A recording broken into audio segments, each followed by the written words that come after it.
អូនឈ្មោះអីគេ con một lục hằng Yes អូនឈ្មោះគេឡងចុងថ្ងៃនេះអូនរៀនដល់ម៉ោងទីម៉ានហើយ con thứ gì Yes ម៉ោងទី2ម៉ោងទី2ហ្នឹងយើងរៀនដល់វគ្គអីគេថ្ងៃនេះ thế វគ្គ kick Yes វគ្គ kick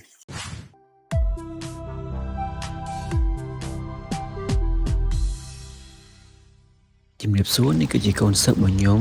គាត់ឈ្មោះគេឡុងគាត់មានអាយុទៅតែ6ឆ្នាំទេហើយនេះគឺជាម៉ោងទី2របស់គាត់នៅក្នុងការរៀនហាត់ទឹកហើយម៉ោងទី2នេះយើងរៀនដល់វគ្គ kick ការពីជួបគ្នាដំបូងនៅក្នុងម៉ោងទី1គាត់ពិតជាខ្លាចទឹកមែនទែនប៉ុន្តែបន្ទាប់ពីគាត់បានចូលរៀនជាមួយខ្ញុំហើយខ្ញុំបានបង្ហាត់បរិញ្ញាគាត់ពីរបៀបធ្វើយ៉ាងណាកុំឲ្យគាត់ភ័យឬក៏ខ្លាចទឹកមកគាត់ពិតជាធ្វើបានល្អហើយឥឡូវគាត់មិនត្រឹមតែលែងខ្លាចទឹកទេគឺគាត់ចូលចិត្តហែលទឹកទៀតផងហើយនៅម៉ោងបន្ទាប់ទៀតខ្ញុំនឹងបរិញ្ញាគាត់នៅក្បាច់ហែលទឹកផ្សេងទៀតធ្វើយ៉ាងណាឲ្យគាត់ពូកែនៅក្នុងការហែលទឹកបាទ